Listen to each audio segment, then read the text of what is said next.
Whew, you missed out on that bowl game. No. What's up, family? You're tuned in to Real Ass Real Radio 104.1, your nightcap of comedy. My name is Ken Miller and the big chat tonight. Don't be shocked. I know you do not hear James' John voice, but James is out on the cruise ship. I'm doing some stand-up comedy, so I am running the show tonight. Join the virtual studio with my comedy brothers. I'm gonna kick it off with the dude to help get this thing started, Mr. Miguel Colon Jr. What's up, brother? What's up? I wonder sometimes if James has a secret radio family we don't know about. And like one day we'll just be on the road and we'll be like through Tucson, Arizona, and we'll hear, "Hi, it's James Young with the Chuckle Bunch here on Tucson." Like, you lying mother. He's always telling me he's on a cruise. Yeah, yeah. James got a green screen of him on a cruise ship. Like, Yeah. Hey guys, Yes. it's me, James. I'm like, I don't know, man. There's a volcano behind him. He like put the wrong thing in. Why James Young taking the One Ring to Mordor? Like, what's Oh. happening here? That's funny, man. I also joined the virtual studio from the law offices of Coffin and Lynn and the Under Oath podcast, Mr. Jeff Batman Coffin. Jeffrey, what's up with you, brother? I miss my comedy brothers. I really do. Hey, You know, Yeah. I've been off the air for a little bit, the and Christmas breaks, man. and The my Christmas boy, break drags on. and James and I were doing the podcast, and we were talking about it, and I said, I miss you guys, man. And it's, when you love this, you hate it when you're not doing it.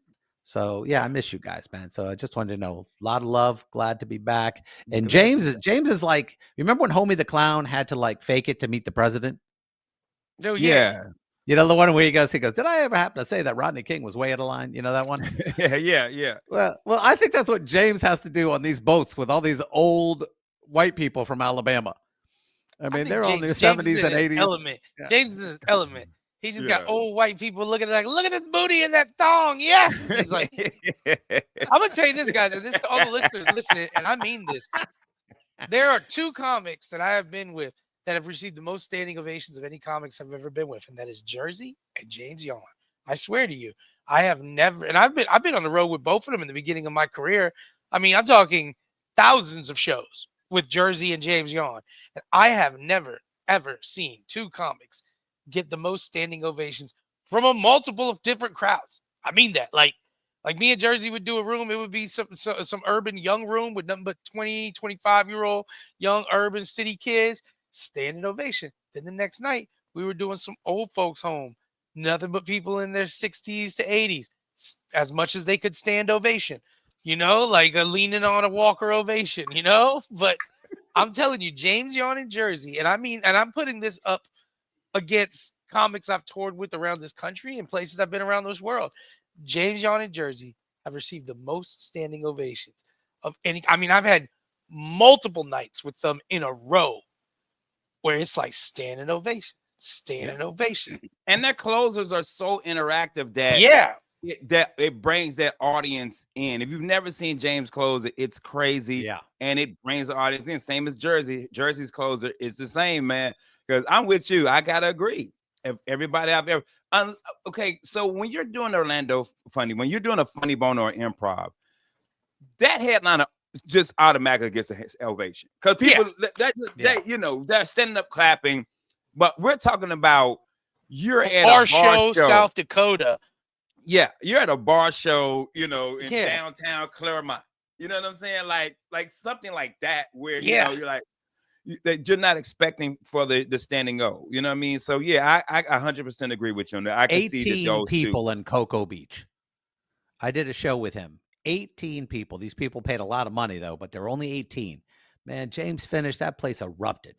And Yeah. I was like, it was loud. 18 people lost their mind. I was going, wow, Yeah. that's amazing. He's gifted, man. I've been doing this 18 years. I might have got two. I used to. I might have got two. Me and Devin would talk about it because Devin Siebel, the creator of Real Lives, the homie. Devin is super competitive in a very good way.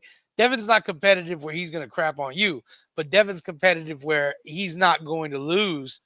He's not going to be the one who does. And he would say all the time, he'd be like, God damn, man.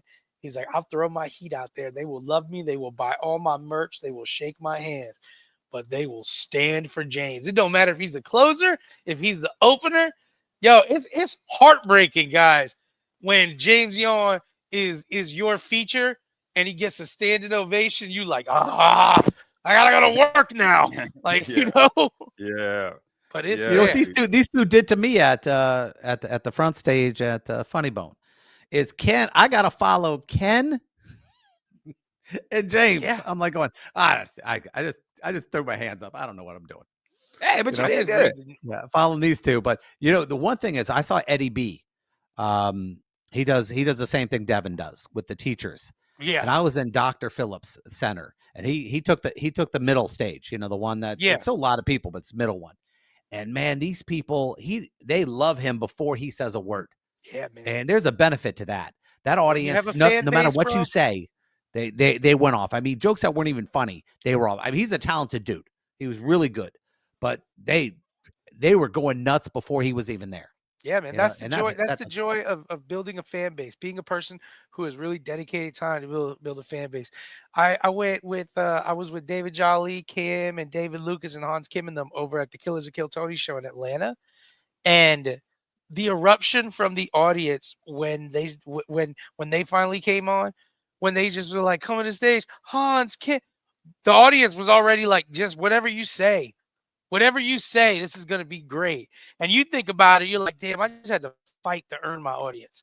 And you get that pride because when you get done and the audience is like, hey man, you're really good. When you're on a show where you're not a person who's a headliner on this or build on it, or you're doing like guest spot at a big show and the audience appreciates you, you're like, cool. But then you go to a show like this, you watch these guys who have 3,000 people there to see them, and you're like, yo, they did it.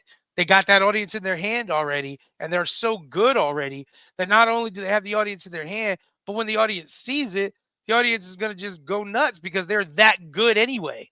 They're that good. They killed it. That's dope. That's like when you're traveling with a big time headliner. You've been with Russell The pe- Peters this whole past couple weeks. Nobody's coming to see you, Yeah. Otis. Ain't nobody to come to see you, See you, Otis. Otis. You know how to go. But the fact that I'm a touring headliner, I kill. I was telling one of my comedy brothers this story. I don't remember the story of Boys the Men opening for MC Hammer. Hmm. And how Boys the Men was killing it, but they were the opening act, so people still getting seated. Yeah. People are still not, and they said as word spread, people were showing up on time because they want to see these four dudes from Philly, right? And I was telling my brother my buddy this, I was like, bro, this I knew I was killing. I'm going up, and it's probably at 75% capacity. Every show is sold out. People are still being seated. Yeah. While I'm on stage, and I know I'm killing because people are stopping in the aisles, like the usher, like, sit your ass down, but they trying to pay attention to the show. Like that's Yeah, when you and I both know the stage. Even though you say I give everything, no matter how big the stage is, you feel when it's a bigger stage. 100%. Oh, I 100%. mean, When I'm doing them theater shows, I got a whole different energy than when I gotta go do Yeah. you know what I mean? You know what I'm saying? I got a whole different energy. Because Early in those my people, go ahead, Miguel. No, I was just to say early in my career, I got to do Red Rock out in Colorado. jeez. For it was a small festival, it was the 420 festival, so it was one of those local things happening at a bit. It's like doing the Amway because some local charity or something has it. But there were a few thousand people in Red Rock, and when it hit, you felt like Russell Crowe in Gladiator. Honestly, just looking around at this, like, and it's a feeling of I could do this. I could do this anywhere. I just haven't got to do it everywhere, but I Yeah. can do it anywhere. Yeah, it's a whole different monster when you got those people who spent $75 to $150 for a ticket Yeah. compared to somebody who came to your show for free or spent $1 or $5 for a ticket. Like Yeah. those people, and they're dressed up. They got a babysitter. They took the train to the show. You know Baby what in I'm the saying? drop box with a coat on. Baby in the drop box freezing with his iPad. And on top of that, to me, what really makes the shows great that they came to see comedy, it's cold. Yeah. It's cold, bro. And like on the last night, it started snowing. The last day it was snowing. I'm like, ain't nobody coming. 1,750 people. It's a lot of people. They don't care. They don't care, bro. Now, how is this audience? Because he has a lot of his audience is pretty Indian. Yeah, You know, it's very, country-wise.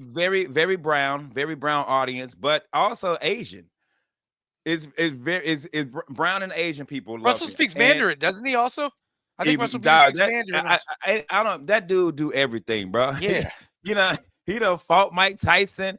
He Yeah. was in a rap group with Rakim. Like he done done everything. But yeah, it is a lot of brown folks, but also a lot of Asians. But it was a few black people sprinkled in there. And he would say, "Give it up for my open to Ken." I brought him so black people will come out. It was pretty much BYOB. Bring your own blacks. That's good. Yeah, but and they love it. They love and I feel like, you know, for those type shows, I'm a different monster, Jeff. Like I'm slow. I slow down. Yeah. I let the laughs hit me. I you know, pace a little bit, let everybody quiet down and jump. And then, you know, in 25 minutes, you know, I've technically only done 5 or 6 jokes because it's just so big that you got to be like, you got to chill for a little bit. And that's Yeah. I wish comedy was like that everywhere, but it's just not, man. Sometimes you're gonna get that show where it's gonna be somebody there that's just gonna be screaming the whole show and don't even know why they screaming. That's just They're that's unaware. just They're not. bad. They're. It's strange because they came for a comedy show, but they're not paying attention. They're Yeah. doing I anything feel like but. Yeah. they honestly just went out. They didn't come for anything. They went out. Some people come for a comedy show. Some people go to a restaurant for a meal. Some people go to a theme park to enjoy the rides and the ambiance. And then there's people who just go out. And the people who just go out, they're in their so self-absorbed world that it's not about interacting with the experience that's being provided for them. It's about them and whatever they want. Yeah. Because when you watch people get kicked out of a theme park for being rude or something, I'm like, it's like $180 tickets. You had to wait in all these lines. You had to drive here. Yo, how much money you spent to get in here to get thrown out? Yeah. When you watch a comedy show, you're like, you had to get here like 45 minutes early, drive here, pay for parking, sit down, buy 2 food items, and you're getting It's disruptive dumb. and kicked It's out. it's dumb. Yeah, don't they're even not get there it. for it. I think I really do believe though that alcohol does change people. Yeah, of course. Oh, of And course. certain people, you know, they don't mean to do that. And I've seen it happen over the last year. I've really met a lot of people that alcohol flips them. The Yeah. minute they drink, that's not even the same person. And when they come back, I call it's like they're possessed. And I really do believe it's the closest thing to possession that you'll ever meet because they're not there. And afterwards, they don't remember. They don't know what did I do? And they, you know, That's it's so 100%. weird. You're 100% right, man. Have you guys okay, I mean we got a minute or two before I think we go to the next one. I remember when I was in my 20s, I was real drunk, talking to this whole band at a bar in Miami about how I could play guitar. I can't play guitar. I can't play guitar at all. And I was just talking to them, BSing. And I wonder to this day if they were just like, this idiot don't know how to play. But I was just drunk, like, yo, what is this, Stratocaster? That's good, yeah. Yeah, myself, man, I like a Les Paul, but you know, like, and I'm like, and the Yeah. next morning I'm waking up like, what the hell was that all about? Who was that dude who took over? It's a different liquor. Like I'll tell you about the Vegas trip when we get back. But Okay, cool. Well, right. let's do this, man. We got to run to the commercial break. We'll be right back. Real Laughs, Real Radio 104.1. Real Laughs, Real Radio 104.1, your nightcap of comedy. I am Ken Miller in the big chair tonight. Guys, do us a favor, go out to social media and hit that follow button. Go out to YouTube and hit that subscribe button. We would truly, truly appreciate that. And jump into DMs. Tell us how much you enjoy the show. We will make sure to give you a shout out on the show. On the virtual studio with Miguel Colon Jr. and Jeff, the Batman Kaufman from the Law Offices of Kaufman Lynn and the Under Oath podcast. We were talking about how you drinking and becoming a whole different person. And Jeff went out to Vegas and was you out there wilding? Yeah, a little bit. I went with the ambassador to Colombia, and it was Diplomatic immunity. Yeah, it was. We went to Usher's club. Usher was a club in the Bellagio, and I didn't know what money can buy. You know, there are rich people, and then there's like stupid rich, where they're spending $20,000 on alcohol in an hour, and it doesn't even phase them. It doesn't even, you know. And Vegas is run off a money system, So I'm watching these tables at Usher's Club, and man, you could tell the guy who runs the place knows everybody, and the bottles just keep coming, and they're coming like every 8 minutes. And bottle service there and stuff like that. You're talking $5,000-$10,000 a bottle sometimes, and it's older people. They're not like good looking people. The days of, oh, these are great looking people at the club. No, it's just older, rich people blowing stupid money, and they're drunk. They don't care, and nobody's going to do anything about it as long as they keep right, as long as they keep the credit cards work. Ken, you ever seen a bottle wars where the people in Miami would order bottles and just dumping them out in front of each other? Yeah, I've never seen it, but I've heard it. I've seen it on social media. I've never been to a venue and watched that. I'll go underneath it with my mouth like, let's show them. Yeah. With a cup. And it's always champagne. Like, you could tell the difference between a $500 bottle and a $10,000. You can't tell. It's carbonated wine. Let's be honest with it. It's like, and the crazy thing is, man, and they know me, man. What color are they, bro? Hey, I don't see color. I noticed they were smoking menthols. Lots of purples. They were wearing their purples. You know what Jeff Kaufman, let's say Jeff Kaufman is a 35-year-old multi-millionaire. You know what Jeff Kaufman wouldn't be doing? He wouldn't be in the club buying bottles and pouring them things out. No. What? Now, I value it. I value it. I don't understand this culture anymore, bro. Go ahead. He's got a homeboy named Spaz, and Spaz is really rich crypto guy. And Spaz, I just love his vibe. His thing is when he goes to clubs, and he's loaded, but when he goes to clubs, he buys bottles for tables of dudes who look like they're just never gonna get any girls, and then they get the bottle service comes over to him, and he points at them.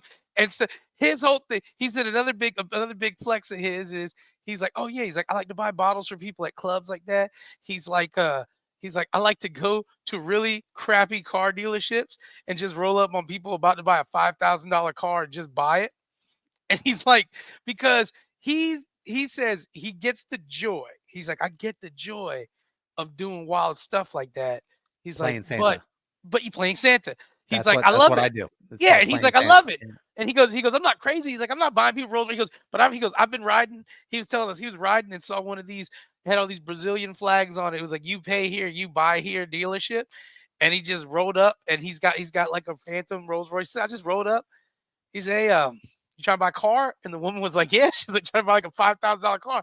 He's like, let's buy you that car. And he went and negotiated. He goes, then I get the hard nose negotiating. He's like, because no matter, he goes, even if it's $7,000 and I'm trying to get it at $550, he goes, whatever it is, I'm gonna buy it for. He's like, but now he's like, the game is how much can I get it down? How much can I get it down? But I was like, Spaz, I could see that. That sounds fun. You're Santa Clausing it. At the end of the day, you made somebody's world. They had a great time. And you got that. That is a flex too. It's a fun. Hey, I can do this. So that part, that's Jeff Kaufman. I know that's Jeff Kaufman now, and that's multi-billion-dollar Jeff Kaufman. But I feel like that's all of us. You give me stupid money, what I would do, and just a little hint. What we talked about in the break, that money. Yeah. I'm playing Santa with it all year, bro. Hey guys, and Jeff Kaufman and me are putting it all on black.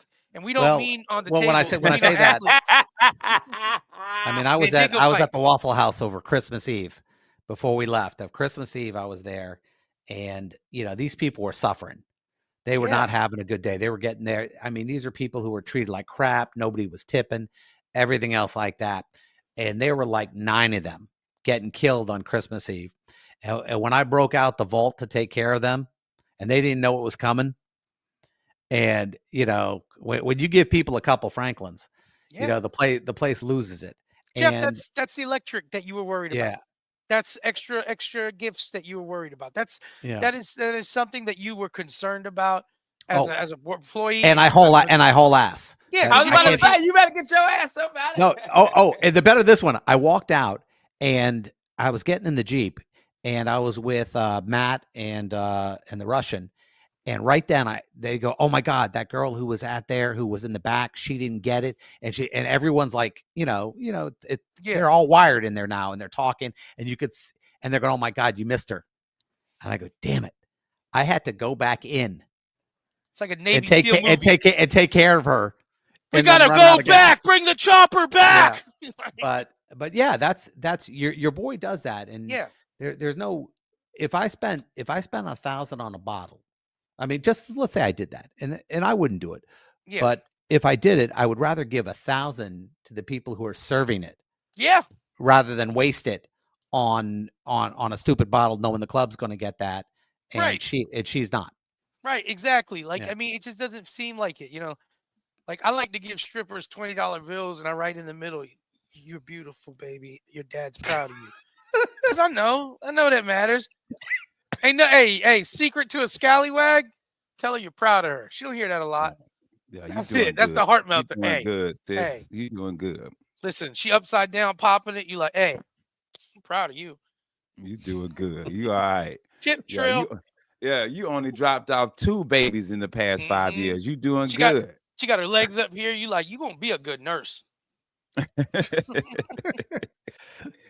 Yo, yeah, I've never seen it, but there's no way. Like Jeff, you weren't here right for the Christmas thing. I got the best gift I've ever got in my life, and Miguel knows it. My wife bought me a locker at Corona, and We're rich now, Jeff. We're rich now, baby.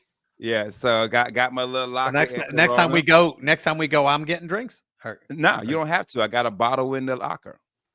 What's in the So bottle? there's a Crown. That's a crown. Oh, There's you a bring bottle of you Crown in the locker. okay. All right. And There's the a bottle of cigars, Crown don't in the forget. locker, and there's cigars full of cigars. And Jeff, we could put nerds in there. yeah, Bring up a whatever you nerd in my want. locker. Skittles and Crown, Look, man. You look. know we. And that bottle is $80. And I'm like, ain't no way in hell I'm about to be like, ain't no way. What? No, That's not a son. bad bottle service price because the markup's fine. It's when you get these bottles are like $300 for a bottle of Crown. I'm like, you are out your damn mind. That's what they do to you. Like 14. Yeah. What's the whiskey 1402? Which one is it? 1942. Not yeah, Talking about, 1940. Yeah, I was there in Vegas. They're selling that for $75 a glass. Yeah, no. I mean, I was like No. 3 drinks. It was like $225, and I'm looking around, and I don't drink that. So I'm like, yeah, bring me my champagne and Ripple, please. Give me I did some a taste Ripple. test. I did a taste test at the Sausage Castle once with all the girls. I took an empty bottle that we had of really high end tequila, and I filled every bottle up with the tequila from Pat's Liquors. Shout out to Pat's Liquors also, because they was hooking me up. I filled up with Pat's Liquors tequila, and this isn't one of those. I'm like trying to be like Pat's Liquors tequila is so good. It's just the fact that can you really tell between a good tequila and the greatest when you don't have a palate for it? Now, when you went to Jeff, I remember you went to Mexico and they were talking about the reposados and all that. Sure, when you're around, you know it. Sure, but when you're us drinking a tequila, knocking it back and stuff, could you tell Patron from this? So I filled all the tequilas up with the same one from Pat's. It was all the same, and I would ask people, "What's the best? Which one's the real? Which one's this?" And girls were like, "I can tell this one because Bob." I'm like, "Oh, okay." You're a liar, but I'm proud of you. They got a drink at the Wynn called the Boss Hog, and it's like a whiskey sour. It's like an old fashioned, but made with high end whiskey. It's $600. No. And let me just say, the ambassador to Colombia made a joke before the meal started. He goes, "Oh, Jeff, you got this meal, right?" And I go, "Yeah, I got it." So he stuck it to me the whole day. "You want another Boss Hog?" And he was like, he had like 3 of these. I'm going, "Man, that's $1,800." Yeah. And I did pick up that check at the end, but I'll tell you what, it was painful. Yeah. And, Meanwhile, I Mr. felt dumb at the Ambassador- end, and I felt dumb. Yeah, there's somebody butt naked stepping on coca leaves in a drum for a nickel. And he's like, "I love America." It just made me think too, the tequila thing. I'm like that with cigars. So I was on a plane with some dude, and we got off the plane. I was sitting with somebody, he was sitting with Sean, and the dude came up to me talking about cigars. And he was like, blah, blah, blah, blah. I said, hey, man, just stop right there. I'm not that cigar guy. I'm not that. Ooh, I could taste the pepper in this. Yeah. This is a little woodsy. Like, I'm not that guy. I like to smoke cigars just to smoke cigars, bro. It irks me, man, when I'm smoking a cigar or somebody's smoking around me and they come up. Yeah, I like this one because you could taste the leaf and you could tell what part. I'm like, man, dog. It's their thing. Come on, Yeah. come on. You I'm you like, get that. it's not. It's kind of like you with barbecue. Yeah, but I ain't that snobbish, Jeff. You a little. You go. Oh, how long do you cook your barbecue? It depends, man. If it's Chris or Dwayne, I do a flash. I do a hot and quick. But if it's for me and my wife, I take my time with it. If it's them, I said they getting the 90-minute ribs. Yeah, I hate when when you can't appreciate, like I'll be taken somewhere and I can't appreciate what they're trying to explain to me, and you can see they're enthused by it. art. They're like, art. yeah, and they're like, what do you think? And I'm like, I don't want to knock you because I know you appreciate it. Maybe you see it, but this tastes like whiskey to me. It don't taste Yeah. like $600 whiskey. $600 whiskey tastes like, if I'm gonna drink $600 whiskey, it's gonna give me 2 extra health hearts, and I'm gonna fucking for a couple minutes, I'm gonna be able to leap buildings and I'm gonna be Mario Star ability. Like it better Yeah, it better for real. boost my mana and my HP. You know, Hey, but as soon as you drink it, yeah, I'm the same way with stuff, man. I'm telling you, man. Every time I'm in a bunch of cigar groups, and dude would be like, "Yeah, man." Somebody said something, and I commented with what I just said. I said, I don't like those people who come to the cigar bar and be like, "This peppery." I'm like, dude, leave me alone. I just want to smoke. And he got mad. Oh, yeah, the comedian in here. You probably not even funny. I said, I don't know why you're offended by what I said. I just don't like those type of people. Like, same thing, He's like that kind of person. like the whiskey thing you just said. Like somebody's like, yo, man, try this whiskey. And I'm like, it's whiskey. Yeah. Like, you know what I mean? It's I'm not lost like on me. It's like I feel that about watches. And right now, everything you look is about a watch. And I don't want to tell people you're being scammed. It's artificial. It's not real. These watches don't have worth. You're putting the worth on them. They're made of the same material. I mean, for example, one of the hottest watches right now is a silver Daytona. It's silver. I'm paying $50,000 for a silver watch wait till you run up because on a somebody werewolf, tells me Jeff. it's limited. Wait till you run up on a werewolf, and then you're like, oh, wait a second. Oh, Daytona, and then it doesn't kill him. You're like, silver plated. Oh, you got me, buddy. Hey, That's like, hey, I remember. That I would be think Bill funny Burr though. was Hold one up the joke again. talking about That would be funny though if Jeff, if he ran up on Jeff and Jeff was like, "Bah," he's like silver plated, and Jeff just got found out he got ripped off and bit by the vampire. Yes. Yeah, that ain't good. I can't Hey, sue nobody Jeff, at that hey, point. No. Jeff shows up to the watch store all mauled up, and he's like, I'm gonna be back here on the first full moon, and that's your ass, watchman. Hey man. And with that being said, we gotta take a commercial break. We'll be right back. Real Laughs, Real Radio 104.1. Back Real Laughs, Real Radio 104.1, your nightcap of comedy. Ken Miller in the big chat tonight, guys. Make sure you go out and follow us on all the social medias. And we appreciate you guys tuning in. Our brand new shows this week, man. So we do appreciate you guys tuning in to this nightcap of comedy. James John is out. He's out on the boat right now getting his cruise ship comedy on. So I'm joining the virtual studio with my comedy brother, Miguel Colon Jr. and Jeff Batman Kaufman from the Law Office of Kaufman and Lynn and the Under Oath podcast. Jeff, so I'm trying to look up stories to talk about, and I found this story where a woman they're doing a white elephant, and you guys know the white elephant is in the Christmas thing, whatever, and she gets a scratch off and wins $500,000. $500,000. And you know what she did? You know what she did? She goes, "It's mine." Run it back. Probably. Let's get more tickets. Yeah, it's her gift. Because technically it's her gift, right? Like I don't owe you. If you gave me a scratch off and I win 500,000, I don't owe you anything. Is that correct? You don't nothing. A gift is a gift, you know, and that happens all the time. And here's what happens. Some people go, "Oh, well, we have a pool, we do," or they make something up and they try to lock it up in litigation, and people eventually just write a check to, you know, to end it. But in this case, you know, I'm built different.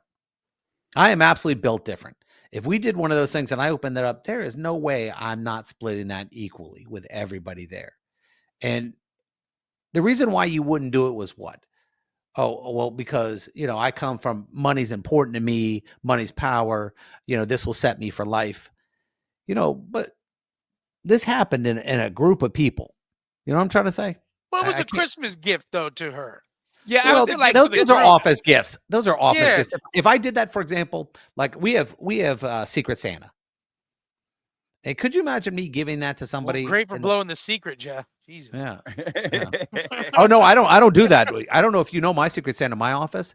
Everyone plays, and then I buy everybody something individually that is tailored to them.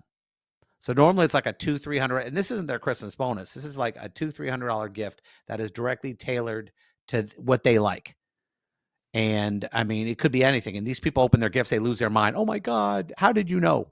And that's a cool thing to do. But I can't imagine you're in a group of people and you win 500 and you're going to know that's my money. I mean, Miguel, I don't see you doing that. I don't know if I'm not splitting it with everybody in there. I mean, it was. Well, I mean, there are 8 people.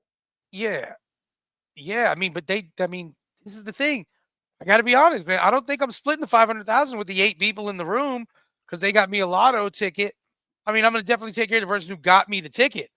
That person, me, we're gonna figure something out. I might even split it with the person who got me the ticket. But everybody else, I'm not being a douche here. I But don't think it's it like, works like that. Doesn't the gift keep getting passed until somebody turns it down? no, It's a no, I game, think right?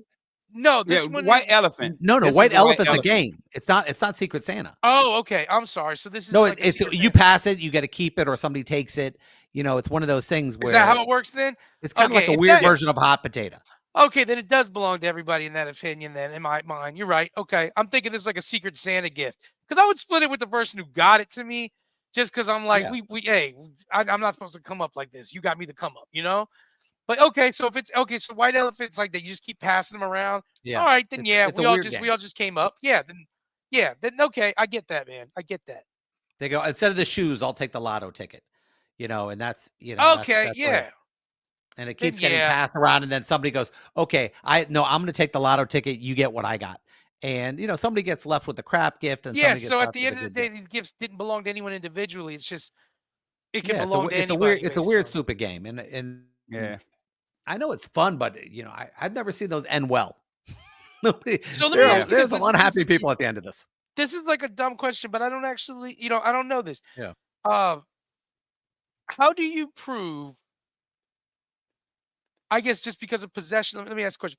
I give you the lottery ticket. You scratch it off. You win. How do I? What is my claim that some people are trying to say I should get some of this? I gave it away.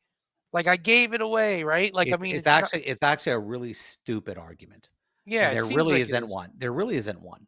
The idea is it's there's a term called unjust enrichment, and it's a contract issue, and it really deals with I benefited greatly while somebody got hurt by it, and there's an unfairness to it. But So we're it really suing doesn't. the NFL. Yes. You know. Yeah. Oh, you don't, dude. I mean, come on. You saw what happened during that Ravens game. Yeah. Ooh, that dude dropped the ball, and Like and forget the total turnovers.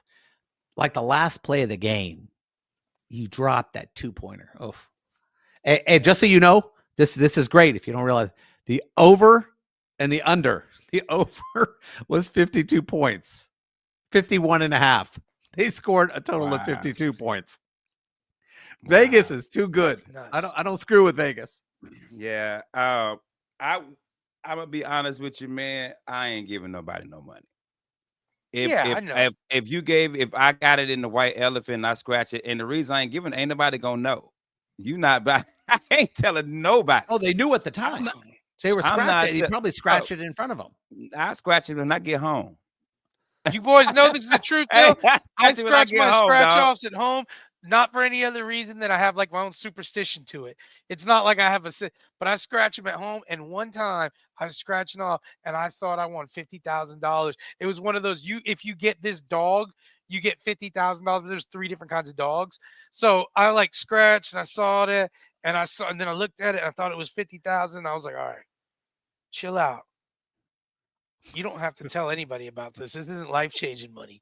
So I was like, nobody got to know right now. You got extra 50K. I was like, Were there just be gummies cool. involved, or was this? No, I just was looking. It was 3 This different kinds of sounds little like a dogs. gummy moment for me, man. Yeah. I was like, Right. oh, So okay, be cool. we did that for a while. We did the scratch off. So we would put $50 in, and then a dude in our office, but he would take pictures of all the scratch offs. Then even when we do lottery, they take pictures of all the lottery tickets and like, hey, here you go. Especially when the lottery gets up to like 800 Oh, a bill, and it's 29 of us in the office. You know what yeah. I mean? So we always take pictures of it so won't nobody run off and be like, hey man, There are still I people who bought try this to do that. separately. Yeah, And there they are Yeah. still people will. who try Yeah, to do it. they will. It's just dishonest people in the world. But we take pictures so the person won't be like, no, I bought this ticket separate from the group Yeah. tickets.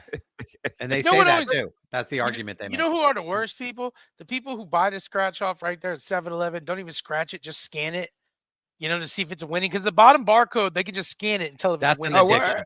That's an That's the addiction. grossest. They're like, let me get 10 of those. Yeah, they're like, dude. I'm like, oh, what's the fun? Yeah. I did not know that. Hmm. Didn't know that. Yeah, they just scan them right afterwards. Those people are degenerates. You hear Yes. that, Marsha? There's a video of a lady that just went viral recently where she won $250,000 and she's scratching off in the store, and then you just see her excited. You can't hear anything. You just see that she's like, and then the store owner comes over and hugs her, raises up the winning card, and her kid walks in. And he's like, yo, mama, what's taking you so long? I've been sitting in the back of this hot car on my iPod. What is going on? She gonna And drop mama it goes, off at the box. nothing. Nothing. Shut up. Yeah. I'll give you $5. Jeff, Yeah. let me ask a question if you have a legal answer for this. Or Sure. I'm married. My wife wins a scratch off ticket. Am I entitled to that 250,000? Is that our money Yeah. in it's our Florida at money. least? Yeah. That's our money in Florida. It's considered income. Okay, You pay so income that is taxes on it. It's income. Yeah. it's joint money between both of us because Joint money. we are married. Yeah. And you know what happens? There are actually people out there who win like the big money and they don't tell. And then they get divorced and then they cash it. And they think Do- they got away with it. But they didn't And because they got it while they were married, right? yeah, and there's been cases where judges have basically given the whole amount of money to the spouse you were trying to defraud. Just hire a gunman. Oh man.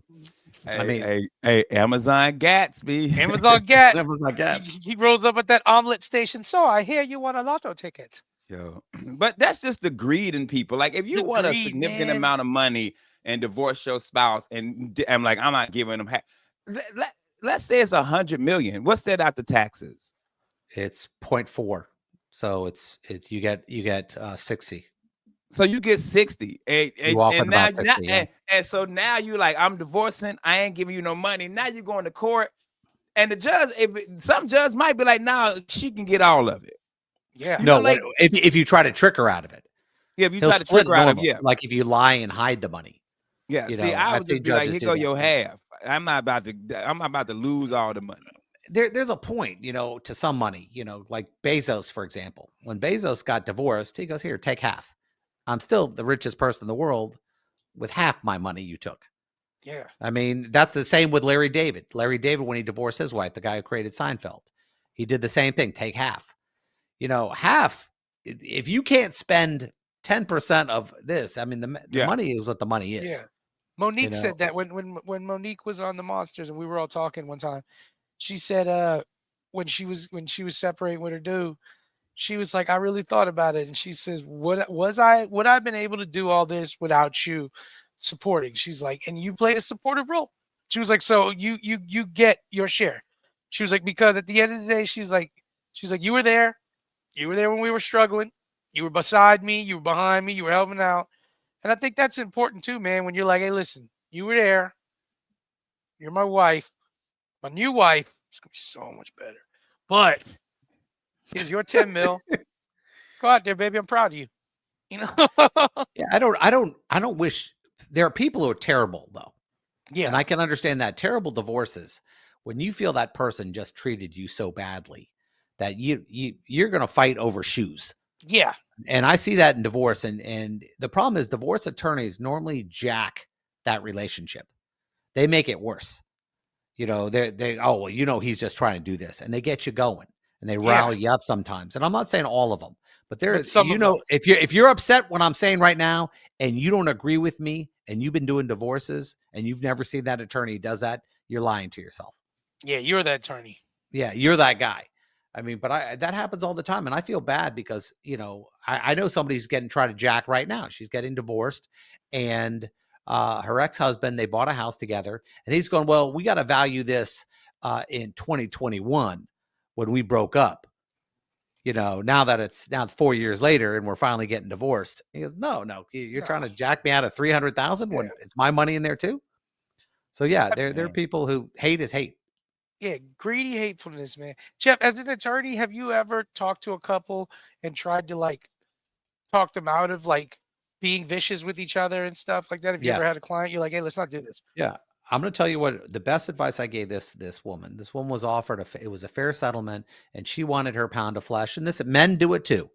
But I Yeah. said that the attorney I was working under at the time goes, Jeff, she won't listen to me. Could you talk to her? You come from a different environment. I'm like, what do you mean? This Oklahoma. They don't listen to Jews here. And I sat down with her. I said, let me ask you a question. I said, my advice is this. And she was getting a good settlement. I mean, a really good settlement. I said, if you took just 10,000 out of it, and it was like a stupid amount of money, and you just went to the Bahamas this week, and you just took off, didn't care about anything, and you came back and you didn't care, and a week later you'd go, oh, I wanted to keep hurting him, or do you want us just to take your money? And she looked at me, she goes, well, why are you giving me this advice? I said, because it's the right advice. And I said, you got to give that hate up sooner or later. I'm the product of a divorced family. I know how long hate can exist. And she took my advice. And about a week later, she came back. She goes, actually, I went on that Bahamas cruise. I had a great time. Thank you for giving me that advice. But other attorneys will go, oh, no, we can get more, even though if they can't get more. And then they blame it on judges and they do these things. And the same happens, Hey, let me tell you, at the law offices of Miller and Cologne, we're like, listen, I'm gonna take half the light bulbs in the house, baby. I'm gonna have the judge make an order that when it's 40 degrees, he gotta leave the bathroom window open. So he gotta take a dookie on a cold toilet. We're not here to just get you money. Hey, baby, you get the freezer, he get the fridge. We cutting that Oh, thing in no. half. Hey, have you used one of those Japanese toilets? Yeah. I used one in Vegas. They had one at the hotel. I never sat on one of the heated automatic with the bidet built in. Ooh, it's hard to go back. I used the Vietnamese toilet. It was just a box on the ground. It was a dude with a gun. Diddy Mao, you take poop. You take poop, Diddy Mao. Diddy Mao. Hey, man, we got to get up out of here. Miguel, where you at this weekend, bro? I'm at the Clearwater Comedy Club, man. You can catch me over there this weekend, Friday and Saturday, 2 shows at 8:30 p.m. And, of course, guys, we got a new sponsor that I need to give a shout-out to. That's ganjagarden.co for all your legal cannabis, THC, and CBD needs. They can take care of you. That's ganjagarden.co. They can take care of everything. They're licensed, bonded. It's a legal operation. No, it's real. And you can take care of everything you need. Yo, that being said, I also give it up for our sponsor, Mr. Jeff Batman Kaufman from the Law Office of Kaufman and Lynn and the Under Oath podcast. Jeffrey, what you got going on this weekend, brother? I'm going to be Saturday night. I am headlining at Bonkers, and I'm not supposed to tell you this. If you go, there's going to be a big surprise. I ain't going to tell you what it is because it's going to be the first time we do it. Gingrich on the mic. I'm being Boca this weekend and then going to see my homeboy Jersey get married. But we got to get up out of here, man. Shout out James. We'll be back next week. I'm Ken Miller. That's Miguel Colon Jr. That's Jeff Kaufman from the Law Office of Kaufman and Lynn and the Under Oath podcast. Jeff, tell them what to do. Take your ass to bed. Good night.